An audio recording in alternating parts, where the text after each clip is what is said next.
Assalamualaikum warahmatullahi wabarakatuh. Perkenalkan, nama saya Rahmat Hidayatullah dengan NIM 0511112508, mahasiswa program studi Sistem Informasi Fakultas Sains dan Teknologi Universitas Terbuka UPBJJ Bandung.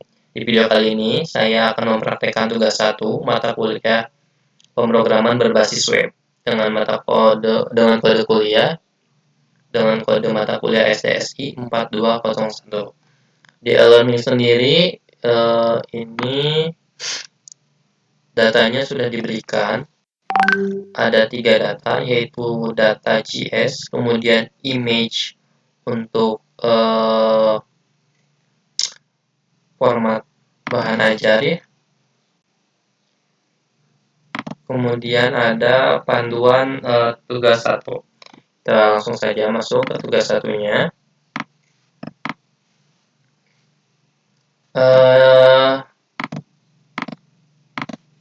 Di sini soal tugasnya Anda diminta untuk membuat sebuah aplikasi website sederhana untuk pemesanan bahan ajar di universitas terbuka yang dilakukan oleh UT daerah. Pada tugas ini, mahasiswa berfokus pada proses dan front-end tanpa menggunakan back-end terlebih dahulu sehingga data yang dibutuhkan tidak dibaca melalui database, tapi melalui JS file yang akan dilampirkan bersamaan dengan tugas praktik ini.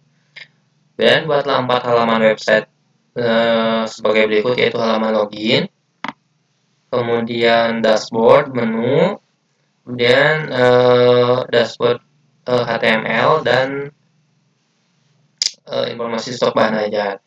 Langsung saja kita masuk ke yang pertama, yaitu membuat untuk strukturnya ya. Saya lupa. Strukturnya dibuat seperti ini: index, dashboard, tracking, stock, CSS, JS, dan image yang sudah tadi diberikan di e-learning.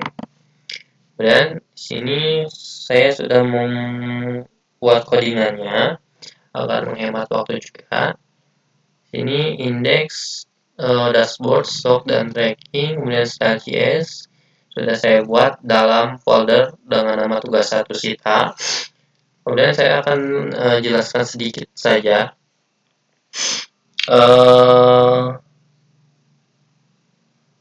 Index ini atau login HTML, tag from atau ID login from, fungsinya yaitu untuk menangkap input email dan juga password. Kemudian button yang ini, button type ini untuk submit, fungsinya nge-trigger event submit yang ditangkap sama script JS.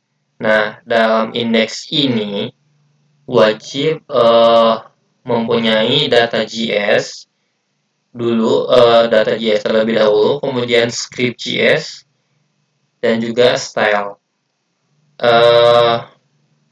Kita coba langsung aplikasikannya dengan Open with Live Server. Nah, di sini tampilannya berhasil login dengan ada selamat datang, kemudian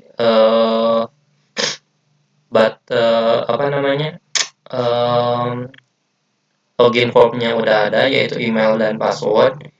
Kemudian button type-nya sudah, yaitu masuk ke dashboard ya. Dan kita di sini akan coba memasukkan contohnya seperti ini, admin .id, dan kita akan masukkan passwordnya.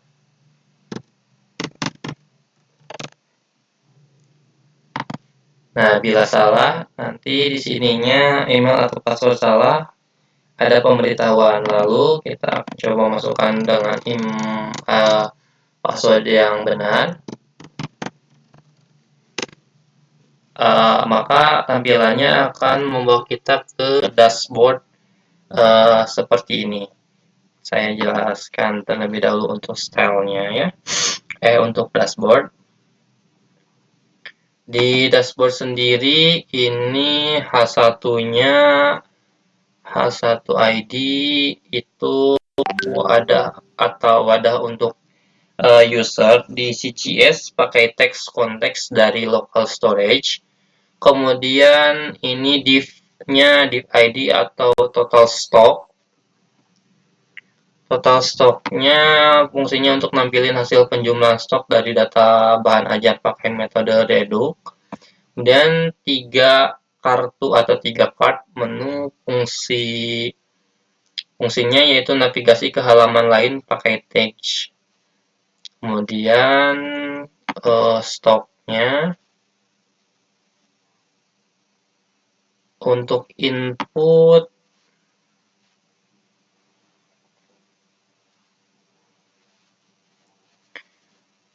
fungsinya input ID search input, fungsinya nangkep keyword.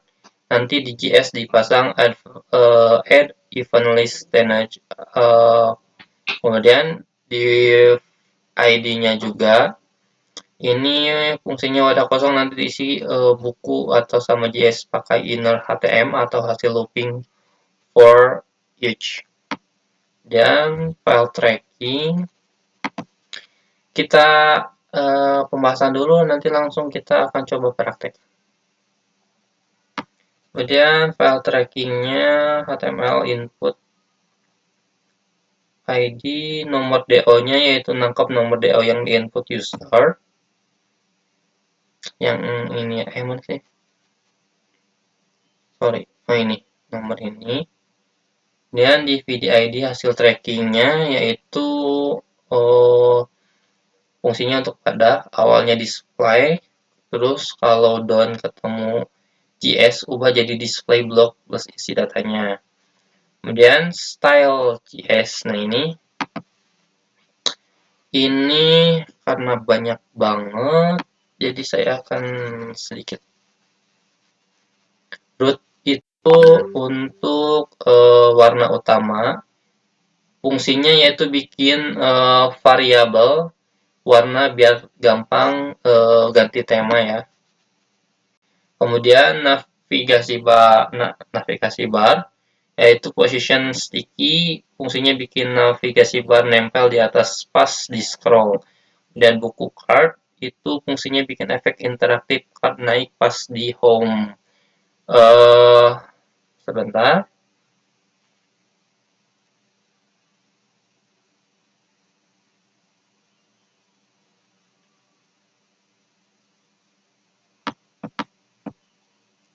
Lalu ke script ya.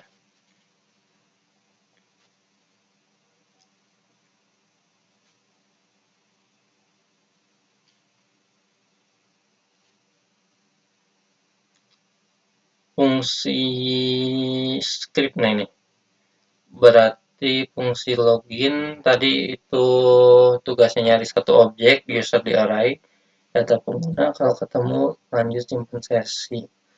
Langsung sajalah kita akan buka satu persatu dan kita akan coba dashboard. Nah, tampilannya yaitu seperti ini, selamat datang.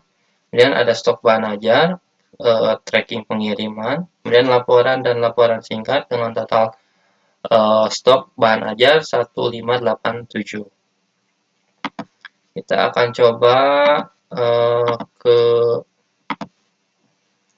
stok. Stok itu tadi di data image-nya yaitu ada kepemimpinan, bukunya buku bahan ajarnya, logo itu optional. Kemudian manajemen, keuangan, mikrobiologi, PAUD perkembangan, dan pengantar komunikasi. Kita akan coba. Nah, di sini stok bahan ajarnya ada tadi data yang sudah diberikan di e-learning ini sudah masuk ke dalam aplikasi yang sudah dibuat, kayak pengantar ilmu komunikasi dengan stok 545 dengan kode mata kuliah ASIP 4301. Apabila kita ingin mencari, carinya di sini, di kotak sebelah sini. Kita lanjut ke fitur selanjutnya yaitu tracking. Tracking bahan ajar yaitu untuk pemesanan bahan ajar. tracking pengiriman untuk melacak status pengiriman bahan ajar. Nah, di sini kita ambil contoh dengan 2023001234, kita langsung lacak, dan hasil pelacakannya yaitu dengan nama Kak Rina Wulandari dengan status dalam perjalanan, ekspedisinya yaitu JNE, tanggal pengirimannya sekian, jenis paketnya JKT01 dengan total biaya 180. Nah, di sini ini ada grafik atau apa namanya tuh, proses dari 0% sampai 100% dengan riwayat perjalanan diteruskan ke kantor Jakarta, kemudian tiba di Hubung Tenggara Selatan, kemudian penerimaan di loket Tangerang Selatan. Ya, istilahnya seperti ini, sama halnya dengan kita memesan paket via online.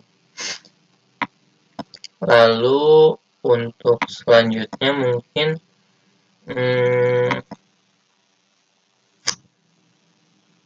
karena waktu yang tidak memungkinkan, jadi saya di sini membuat codingannya sudah terlebih dahulu. Jadi saya hanya menjelaskan bagian pentingnya saja. Mohon maaf apabila ada kata-kata atau perbuatan ataupun baik dalam penginputan kode. Mohon maaf atas atau kesalahan dalam penginputan kode atau dalam pengucapan kata atau kode yang kurang tepat. Saya tutup tugas satu praktek ini. Wabillahi taufiq wa hidayah. Wassalamualaikum warahmatullahi wabarakatuh.